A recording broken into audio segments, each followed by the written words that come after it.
다른 이야기도 할 텐데, 민주주의에 대해서 이야기를 할 때 저희가 또 맥락에 대해서 이야기를 하고 또 어떤 문제들이 생겨나는지에 대해서 이야기를 해봐야 될 것 같습니다.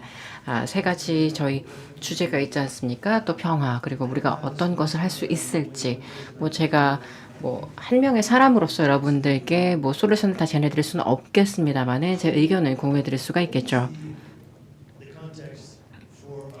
자, 저희 지금 우리가 사는 세상에서 어떠한 맥락이 있는지 뭐 어제와 이어서 어제 논의들과 이어서 진행을 하면 되겠습니다. 네, 7개의 아이템을 다루고 싶은데요. 지금 전 세계적으로 우리 공동체에서 마주하고 있는 이슈들이죠. 환경, 이주, 또 원주민 학살, 사회 불평등, 전쟁, 갈등, 또 여성의 지위, 인종차별과 외국인 혐오 문제가 있습니다. 그래서 뭐 하나의 어떤 사회에 국한된 문제가 아니죠. 보편적인 문제라고 할 수 있겠습니다. 우리가 사는 뭐 삶이라는 것이 뭐 2000년 주기로 변화를 하고 있는지, 뭐 지금 현재 우리가 마주하고 있는 뭐 해수면 상승이라든지 계속해서 또 산불이 나고 있고요. 또 어떤 멸종의 위기에 처한 동물들이 있고요. 그리고 지금 전반적으로 기온이 굉장히 높아지고 있지요. 또 그 반대로 굉장히 추위가 심해지고 있는 심화되는 이런 현상도 목도하고 있습니다. 그래서 사람들이 어느 정도로 개입을 할 수 있는지에 대해서 뭐 이견이 있습니다. 그래서 환경적인 뭐 이슈로 말미암아 여러 뭐 리소스 관련된 이런 이슈들도 있고요. 또 이주 관련된 이슈도 있죠. 이주 관련된 문제들을 살펴보도록 하겠습니다. 사람들이 이제 이주를 왜 할까요? 이제 보안의 안보 문제라든지 또 빈곤으로 말미암아 그렇기도 하고요. 정치적인 이유이기도 하고요. 억압을 받는 이들이 이주를 하기도 하죠. 그리고 리비아에는 지금 노예 시장도 있고요. 그래서 헤이티에도 이런 문제가 있고요. 그래서 미국 같은 경우에는 멕시코와 국경을 같이 하고 있기 때문에 이렇게 국경을 넘어서 미국으로 유입되는 인구들도 있고요. 그래서 아프리카에서도 이런 문제들이 목도되고 있기 때문에 전 세계적으로 이런 이주의 경향이 저희 레이더 안에 들어오고 있습니다. 원주민 학살 관련해서도 이것이 계속되고 있는 이슈죠. 이제 문화적으로도 이런 학살이 일어나고 있고요. 그래서 원주민 학살이라고 했을 때 원주민들이 언어도 잃고 있습니다. 그래서 이러한 상황에서 이런 문제를 어떻게 해결하고 화해할 수 있을까요? 그래서 캐나다도 마찬가지고 전 세계적으로 이런 이슈가 있는데요. 뭐 이러한 전 세계적으로 제가 지금까지 말씀드린 이슈들은 그래서 저희가 이렇게 민주사회에서 삶을 영위하기 위해서 반드시 해결돼야 되는 문제들을 말씀드리고 있습니다. 그래서 우리가 빈곤을 없애고 또 사회적인 불평등을 줄이기 위해서 그리고 남반구에서 올라온 사람들에게 어떻게 우리가 이런 평등을 담보해 줄 수 있을지 생각해 봐야 되죠. 여성들도 마찬가지고요. 또 길거리에 사는 이들도 있죠. 제가 오늘 아침에 신문을 읽었는데 10명 중에 1명이 몬트리올 사는 사람들이 푸드뱅크에 가서 이제 음식을 받아야 되는 그런 상황입니다. 그래서 이런 식으로 우리 인간의 개입과 액션이 필요한 상황입니다. 그래서 인종차별도 그렇고 외국인 혐오도 그렇고 이게 왜 우리가 이런 문제를 겪을까요? 그래서 문화를 기반으로 한 것이죠. 사실은 뭐 아이들이 태어날 때 인종차별주의자로 태어나지 않지 않습니까? 그래서 후천적으로 교육을 통해서 이런 것들을 학습하게 되는 것이죠. 그래서 굉장히 많은 노력이 이루어지고 있습니다만은 그러니까 그럼에도 불구하고 뭐 저희가 정치적으로 뭐 선거를 하고 할 때에도 이런 문제가 계속해서 대두됩니다. 그래서 지금 보시는 모델은 저와 제나테세 교수님하고 함께 만들어낸 이런 모델인데요. 이 인종차별을 빙산으로 본 것입니다. 이제 상단에 10%만이 보일 뿐인 것이죠. 실제로 드러나는 인종차별은 10%에 불과한 것입니다. 그런데 우리 눈에 보이는 것이 아니라 그 하윗단에 어떤 것들이 숨겨져 있는지를 보면 다음과 같이 기재가 되어 있는데요. 이런 개인 간의 인종차별뿐만 아니라 제도적인 인종차별, 그리고 사회적인 그런 문화적인 인종차별이 있는 것이죠. 문명적인 인종차별도 있고요. 그리고 인종을 기반으로 해서 프로파일링이 이루어지기도 합니다. 예를 들어서 뭐 특히 젊은 흑인 청년들이 운전을 하고 다닐 때 경찰들이 프로파일링을 해서 그들의 인종을 기반으로 해서 이렇게 검거를 하고 이런 문제들이 일어나고 있습니다. 그것이 이제 제도적으로 일어나고 있는 것이고요. 또 여성의 지위 한번 살펴봅시다. 여성들이 왜 아직까지도 이렇게 폭력의 대상이 되고 있는 걸까요? 그래서 이거 같은 경우에는 굉장히 심각한 문제라고 생각을 합니다. 여성이 이러한 상황에 처한 이상 우리가 진정한 민주사회에 살고 있다라고 생각할 수가 없습니다. 그래서 남성이 이러한 상황을 좌시하지 않겠다라고 생각을 해야 이런 상황이 바뀔 수 있다라고 생각합니다. 특히 젊은 남성들이 이러한 마음을 먹어야 되겠죠.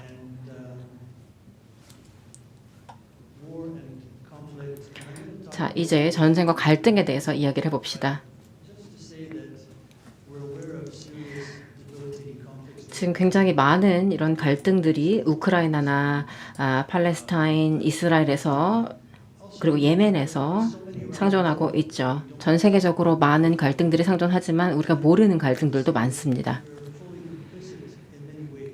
그래서 이런 것들을 저희가 좀 좌시하는 경향이 없지 않나라는 생각을 해봅니다. 그래서 정부가 어떤 것들을 하고 있고 또 사실은 뭐 경제적으로 어떤 교류가 있는 곳들에는 저희가 관심을 더 갖습니다만 그렇지 않은 곳에는 저희가 무관심하기 마련이죠. 네, 세 가지 테마를 유네스코 최후에서 다루고 있는데요. 지금 보시면 민주주의, 세계시민성, 변혁 교육에 대해서 이야기를 하고 있습니다. 이것을 어떤 스펙트럼으로 볼 수가 있을 것 같아요. 두꺼운 그리고 얇은 뭐 이런 스펙트럼으로 나눠볼 수가 있을 것 같은데요. 그래서 관련해서 참여를 적극적으로 해서 이 문제를 해결하는 이렇게 두꺼운 스펙트럼이 있을 수가 있겠습니다. 지금 보면은 이 방 안에 그 코끼리가 있죠. 그러니까 우리가 있는 것은 인지하지만 해결하려는 노력을 하지 않는 문제를 의미합니다. 의미 있는 어떤 교육 없이는 저희가 민주주의를 담보할 수 없습니다. 그래서 어떠한 교육을 해야 하느냐. 실제로 이제 시민의식을 고취시킬 수 있는 교육이 필요하겠죠. 여기 보시면 이제 민주주의에 대해서 우리가 생각할 것들이 몇 가지 있을 것 같은데요. 그래서 이게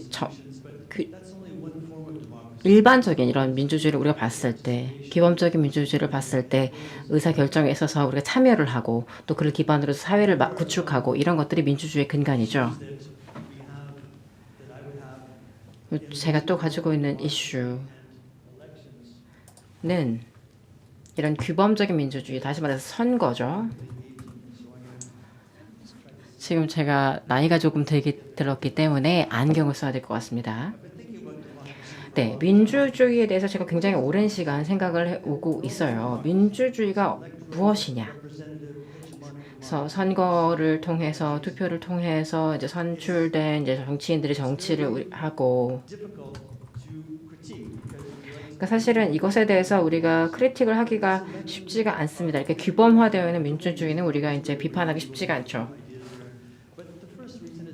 첫 번째로 생각해보면 선거 자체가 그렇게 사실은 민주주의지가 않습니다. 그래서 여러 가지 이제 요건들이 갖춰져야 실질적으로 이제 선거에 참여를 할 수가 있는 것이죠. 그 두 번째로는 지금 보시면 굉장히 많은 돈이 많이 듭니다. 미국 같은 경우에도 선거를 할 때 캠페인 할 때도 굉장히 많은 돈이 들어가지 않습니까? 그런데 이렇게 선거하고 또 투표를 받기 위해서 이렇게 많이 돈이 들어갈 필요가 없는데 말이죠. 왜 제가 50명이나 뭐 고용을 해서 이제 브로셔 만들고 이런 전단을 뿌리고 이런 사실은 노력은 별로 필요하지 않다라고 생각을 합니다. 그래서 제가 경쟁을 한다라고 했을 때는 제가 그만큼 후보로서 이제 뭐 돈을 쓴다라고 한다면 상대 후보도 마찬가지로 뭐 굉장히 많은 금액을 투입을 해서 뭐 1억 달러에 달하는 돈을 투입을 해서 저에게 대응을 해야 되겠죠. 그리고 또 선택의 폭이 굉장히 적다라는 문제가 있습니다. 실질적으로 이제 엘리트층, 헤게모니를 가지고 있는 엘리트층에게만 이런 선거 참여의 기회가 주어지는 것이죠. 그리고 또 이제 투표권이 없는 사람에 대해서는 이 사람들의 의견은 우리가 완전히 무시하게 된다. 이 사람들의 의견이 무관한 것이 된다라는 문제점이 있습니다. 그리고 또 어떤 국가에서 이런 문제가 있다라고 말할 필요도 없이 쿠데타를 통해서 얼마나 많은 이제 정부들이 뒤집혔는지만 생각해 봐도 그렇습니다. 그래서 실질적으로 기능을 잘하는 민주사회에서 투표권이 없는 사람들은 이렇게 무관해지는 것이죠. 그래서 시민들을 우리가 참여를 시킬 수 있는 방법들이 투표 이외의 방법들은 효과가 있더라도 활용이 되지 않는 문제가 있는 것이죠. 또 언어, 문화, 그리고 인종적인 이런 문제가 있는데 이런 것들을 우리가 어떻게 타개할 수 있을까요? 우리가 선거를 통해서 어떻게 빈곤을 없앨 수 있을까요?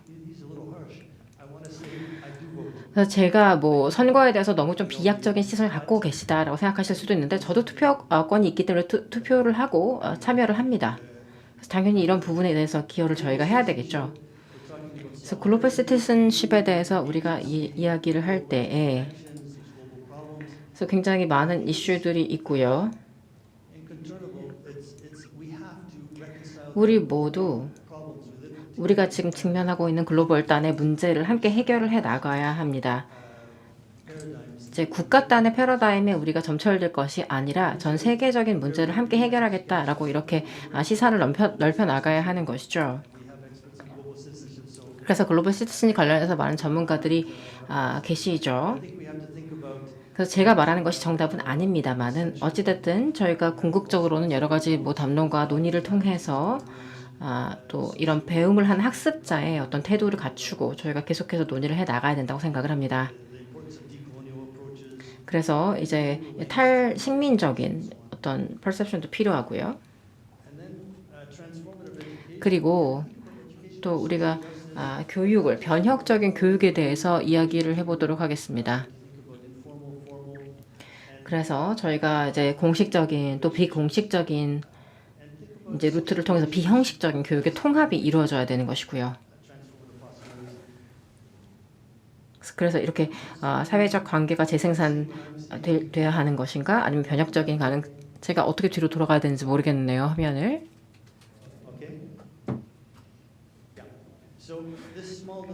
네, 지금 이 모델을 보시면요. 역시 이것도 이제 진아태태 교수님하고 저하고 만들어냈는데요. 여기에서 학교 다니실 때 민주적인 교육을 받으셨냐라고 여쭤본다면 그리고 이것을 어떻게 정의할 것이냐라고 여쭤본다면 어떻게 답하시겠습니까? 교육, 그리고 커리큘럼, 리더십, 그리고 또 인식론, 경험, 리더십 이런 것들이 다 기재가 되어 있고요. 이 모든 것의 어떤 연결 포인트, 넥서스는 어떤 것이냐? 그러니까 대화, 의견 이런 것에 그치는 것이 아니라 우리가 좀 겸손과 겸양을 갖춘 어떤 서로를 존중하고 존엄성을 인정하는 유형의 이런 대화가 필요하다라는 것입니다.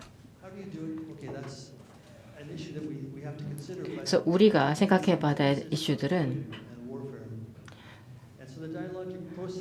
우리가 이런 대화를 통해서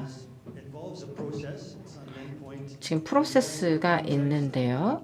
컨텍스트, 그러니까 맥락을 이해를 하고 그래서 우리가 학교에서도 이런 것들을 가르칠 수가 있다고 생각합니다. 대화 프로세스, 맥락, 심의 이런 것들을 가르칠 수 있는 것이죠. 문화적인 틀 하에서요. 그리고 또 우리가 이 전제되는 내용들도 생각을 해봐야 되겠죠. 그래서 어떻게 참여를 시킬 것인지, 이 대화에 참여를 시킬 것인지도 생각을 해봐야 되겠고요. 자, 이제 세 번째 주제인 평화에 대해서 논의해 보겠습니다. 평화가 무엇일까요? 그래서 평화 그리고에 있어서는 정치적인 그리고 뭐 젠더 관련된 문화적인 여러 이런 디멘션이 있다라고 생각을 합니다. 그리고 사회 뭐 컴플렉스도 있고요. 보시면 누가 평화를 위해서 싸우는지를 생각해 보셔야 될 것 같습니다. 평화라는 것이 갈등이나 폭력이 없는 것인지 국민국가에서 이제 국가에서 이것을 이제 추구할 수 있는 것인지 아니면 풀뿌리 운동으로 추구할 수 있을지 누가 평화를 위해 싸우는지 왜 평화 교육이 어려운지 그리고 이제 폭력이 왜 이렇게 많이 허용되는지 그런 문제도 자문해 봐야 될 것 같습니다. 알버트 아인슈타인이 이렇게 얘기를 했죠. 평화는 힘으로 지킬 수가 없다. 이해에 의해서만 달성될 수 있다. 라고 했습니다. 그래서 많은 이들이 평화를 위해서 노력하고 싸우고 있죠. 이니셔티브도 많고 관련된 단체들도 많고요. 근데 지금 우리가 하는 노력이 충분치 않다라고 생각을 합니다. 많은 조직과 이런 단체들이 많은 노력을 하고 있습니다만은 이게 아직 충분치 않죠. 한국에서도 따돌림이 있죠. 따돌림과 학교 내 괴롭힘이 있는 것으로 알고 있습니다. 전 세계적으로 봤을 때 이것이 큰 문제가 되고 있습니다. 사이버 괴롭힘, 그러니까 온라인 공간 내 괴롭힘도 있고요.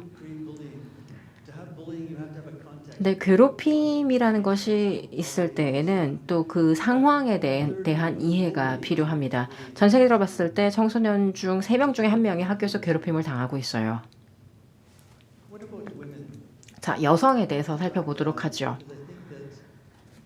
이 부분에 대해서 다시 말씀드리고 싶은 이유가 뭐냐면 여성 이슈를 논하지 않고는 평화 관련된 논의를 할 수가 없다라고 생각을 합니다. 그래서 우리가 이런 뭐 전략이라든지 어떤 테크닉 이런 것들을 생각해 봐야 될 텐데 여성 같은 경우에는 국제적인 운동에 늘 참여를 해 왔습니다. 그런데 여성을 대상으로 한 이런 폭력이 자행되고 있죠. 지금 여기 보시면 이제 통계 내용이 기재가 되어 있는데요. 많은 여성들이 가족에게 의해서 목숨이 앗아가는 이런 경험을 하고 있습니다. 그래서 여기 보시면 공식적인 이제 통계치보다는 실제 수치는 거의 뭐 100배 정도 크다라고 하는데요. 어찌됐든 여기 이제 기재된 수치 같은 경우에는 이제 공식적으로 이제 집계된 수치이고요. 그래서 이러한 여성이 처인 상황들, 여성의 앞에 놓인 상황들은 우리가 생각하는 민주주의의 가치에 위배되는 이런 상황들입니다. 그래서 경찰들도 이렇게 위압을 하고 있는데 한국 같은 경우에는 이런 위압이 자행되고 있습니까? 경찰에 의해서? 그렇지가 않은 것 같네요. 제가 브라질에서 만났던 분께 이제 여쭤본 적이 있어요. 이제 경찰들이 폭력을 자행하느냐? 뭐 같은 언어는 사용하지 않았습니다만 그 브라질 분이 이런 제스처를 하시더라고요. 이렇게 때리는 제스처를 하시더라고요. 그래서 이런 갈등이라든지 뭐 이런 것에 관련해서 웁살라 분쟁 데이터 프로그램이라는 것이 있는데요. 여기에서 지금 데이터베이스가 구축이 되어 있고요. 또 폭력적인 어떤 운동들과 비폭력적인 운동 이런 것들이 다 이제 기재가 되어 있습니다. 왜 이렇게 많은 무기들이 있는지 이제 사고 팔리는지 지금 미국 같은 경우에도 뭐 밀리터리 베이스, 군사 베이스가 한 800개 정도가 되고요. 굉장히 많은 군비 지출을 하고 있죠. 그래서 전 세계적으로 많은 이들이 이런 폭력으로 말미암아 이런 갈등으로 말미암아 사망을 하고 있죠. 지금 평화적인 이런 프로그램들이 아프리카에 있는데요. 지금 보시면 그 민주적인 시스템 자체가 굉장히 약하기 때문에 많은 문제가 발생하고 있습니다. 전 세계 지금 여기 보시면 세계 평화 지수를 보고 계십니다. 계속해서 갈등이 있는 부분은 이제 빨간색으로 이제 기재가 되어 있고요. 관련해서 제가 지금 시간이 없기 때문에 지금 빨리빨리 넘어가서 슬라이드를 계속 넘기고 있는데요. 지금 보시면 평화를 위한 기금, 역학 모금 사례를 보여드리고 있습니다. 지금 국가에서, 국가 주변에서, 주변부에서, 그리고 또 소외된 곳에서 어떠한 이슈들이 일어나고 있는지를 보여드리고 있습니다. 남미와 아프리카, 특히 아시아에서는 미얀마 이런 국가들에서 이런 이슈들이 벌어지고 있는데 명문화되어 있지 않은 케이스도 굉장히 많고요. 지금 소셜미디어, SNS에서도 SNS가 실질적으로 그 피스메이킹에 있어서 어떤 역할을 수행할 수 있는지 이제 내용이 기재가 되어 있습니다. 그래서 굉장히 흥미로운 이런 제가 발췌 문들을 기재를 해놨습니다. 그래서 그리고 여러분, 우리가 뭘 할 수 있을지, 이 당면 과제들을 해결하기 위해서 뭘 할 수 있을지, 어떻게 민주주의를 우리 만들어 나갈 수 있을지, 교육을 어떻게 변화시킬 수 있을지, 인권 어떻게 변화시킬 수 있을지. 하나는 저희가 확실히 알 수 있는데 서로 죽임으로써 이런 해결책을 도출할 수 없다라는 것이죠. 그래서 우리가 지속적이고 지속적으로 배제하고 소외시키고 차별하고 증오하게 되면은 우리가 평화로운 삶을 영위할 수 없다라는 것은 우리가 다 알고 있는 부분입니다. 그렇기 때문에 해방과 집단적 해방의 의식화가 필요하다라는 것이죠. 그래서 제가 몇 가지 말씀드리도록 하겠습니다. 지금 그 UN 안전보장이사회에서 이제 이사국이 바뀌지 않는다라고 하면은 실질적으로 어떻게 이사회의 기능을 할 수가 있을까요? 그리고 사실은 그 학업 성취도를 측정하기 위해서 시험을 하고 있는데 사회적인 불평등이 너무 심한 가운데 이런 것을 측정하는 게 어떤 의미가 있는지 한번 생각해 볼 필요가 있을 것 같습니다. 그리고 또 이제 비판적 참여민주주의가 우리 사회의 어떤 변화를 위해서 주로 고려사항이 아닌데 규범적 민주선거를 하는 이유가 어떤 의미가 있을지도 생각해 봐야 될 것 같고요. 그리고 부자들이 이제 조세 피를 할 수가 있는데 조세 피난처를 왜 우리가 가지고 있는지, 환경적인 재앙을 해결하기 위해서 어떤 것이 필요한지 이런 것을 생각해 봐야 될 것 같습니다. 우리가 전쟁과 무력 충돌을 왜 일으키는지, 그리고 무고한 사람들이 살해당하고 가해자들은 이로 인해서 큰 피해를 받지 않죠. 가해를 했음에도 불구하고. 이런 권력 관계는 우리가 어떻게 가르쳐야 할지, 권력이 어떻게 작동하는지 알아봐야 되겠습니다. 네, 시간 역시 지금 계속 모자라서 제가 빨리빨리 진행을 하고 있는데요. 저희가 민주주의 교육을 함에 있어서 민주주의, 세계 시민성, 평화 이 모든 것들을 어떻게 생각할 수 있을 거냐면 민주주의에서 우리가 민주주의에 대해 교육을 할 때 민주주의를 통해서 민주주의를 위해서 민주주의로 교육을 할 수 있다라는 것입니다. 그래서 우리가 이 교육을 특히 평화를 위한 교육을 어떻게 할지를 생각을 해봐야 됩니다. 우리가 활용할 수 있는 모델에 대해서 생각해 봐야 되고요. 이것을 어떻게 더 민주적으로 만들지, 학교라는 공간에서 어떻게 민주적으로 만들지에 대해서도 고민이 필요합니다. 그리고 평화적인 프로세스가 전 세계적으로 필요하죠. 사람들이 함께 연대해서 영향력을 발휘할 수 있다라고 생각을 합니다. 우리가 굉장히 복잡한 이슈입니다만은 사람들이 평화롭게 저항할 수 있는 방법이 분명히 있다라고 생각합니다. 많은 사회 운동이 있고요. 무력이라든지 군사력을 활용하지 않고도 이런 평화로운 저항을 할 수 있다라고 생각합니다. 그래서 이제 비폭력적인 저항 운동도 많고요. 네, 전 세계적으로 봤을 때 많은 이들을 함께 연대할 수 있는 방법들이 있습니다. 그리고 특히 성소수자들과 관련된 이런 사회적인 움직임들도 있고요. 많은 프로젝트들이 있습니다. 사회적인 움직임은 우리가 정형화되어 있는 정부의 틀 밖에서 이루어집니다.